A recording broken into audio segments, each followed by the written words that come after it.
It's here, not coming soon, not on the horizon of a future we can still prepare for. An AI model improved itself last week, not human data. From its own output, the ground is moving. A friend sent me a message. He said, "I think I feel existential. I know I'm going to be saying goodbye to a lot of things I care about." He makes films, essays, ideas shaped into things people can watch. And he's watching machines fill the spaces that used to take his full attention. I can relate.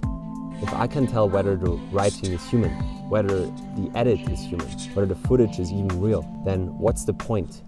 Why would I care? The trust between us breaks down. But I want to look at this from a different place for a moment. What is it that we're actually afraid of? What is the thing inside us that tightens when we hear about it? I think it's identity, the thing you built yourself around, the craft you spent years shaping, the label that gives you stability and a sense of purpose when everything else is uncertain. And now a machine can do more and more parts of it. I'm not going to minimize that. The threat is real. Something, in some form or another, will be taken from us very soon. But was it ever actually the point? November 2020, London, UK, Tate Modern with Maria. We spent hours in there, room after room.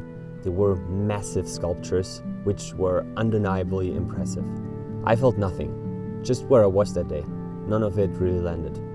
And then we entered the last hall, a wall of blue, dark, ultramarine, one monochromatic painting with a small palette on its side. Yves Klein, a man with a spiritual connection to the color blue, who made most of his art in one color, who was called a charlatan by critics when he first showed his monochromes in Paris. People looked at it and thought anyone could paint the canvas blue. This is a con artist. And I stood there glued for 20 minutes. I kept trying to understand why this one got me when everything else in the building was more technically impressive and more obviously difficult. It didn't demand my attention. It was just there. So extreme in its simplicity that it kind of created its own gravity.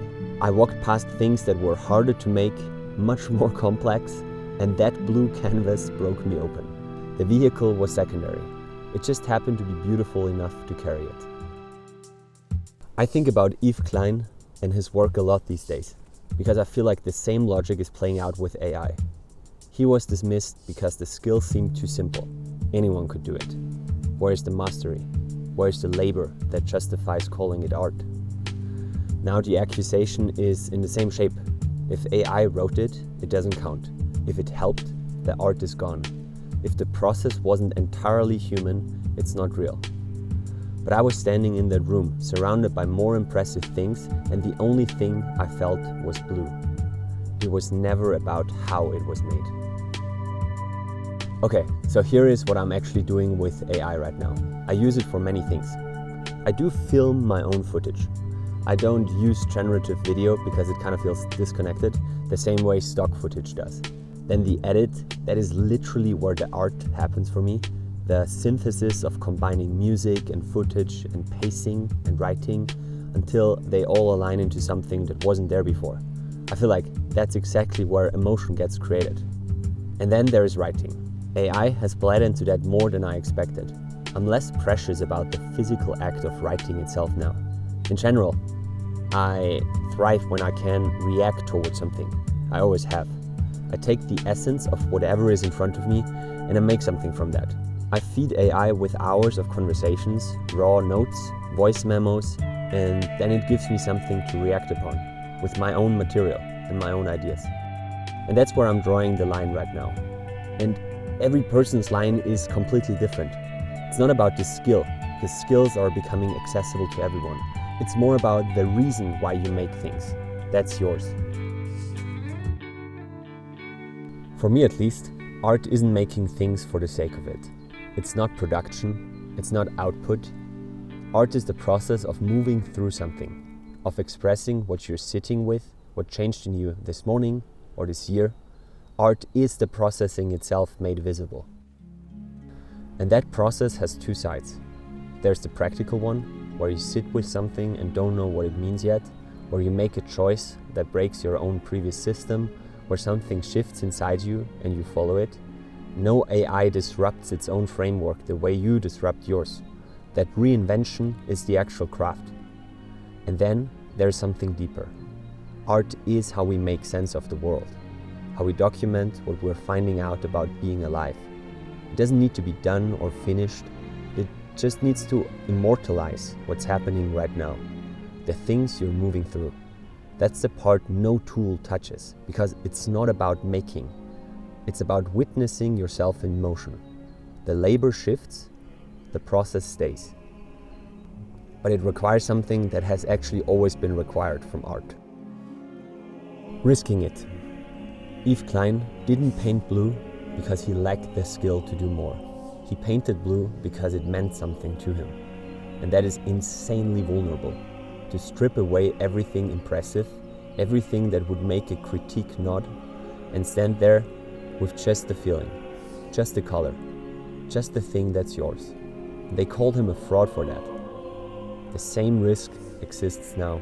You lean into AI, you let it handle parts of the labor, and people call it lazy. Say you sold out. Say you lost the thing that made you, you. But the part of the labor that informs your emotions stays with you. The rest could go. And only you know where that rest begins. Identity was always a way of armoring up, a way of saying, I am this thing, so I don't have to face what's underneath. But being human means being underneath. Being human means being naked. I feel like the more AI does for us, the more that nakedness gets exposed. Not hidden, exposed. Because when the craft layer fades out, when the identity layer fades out, what's left is only you and your own willingness to show up regardless. We were never standing on solid ground. Identity was always temporary. We were always falling.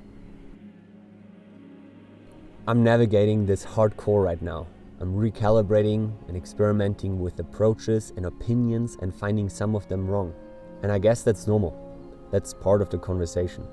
But right now, standing here, I feel so expansive thinking about the future. Not afraid.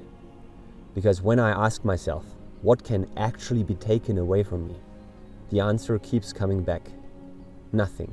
Not the process, not the feeling, not the willingness to run the risk. Just the vehicle. And the vehicle was never the point.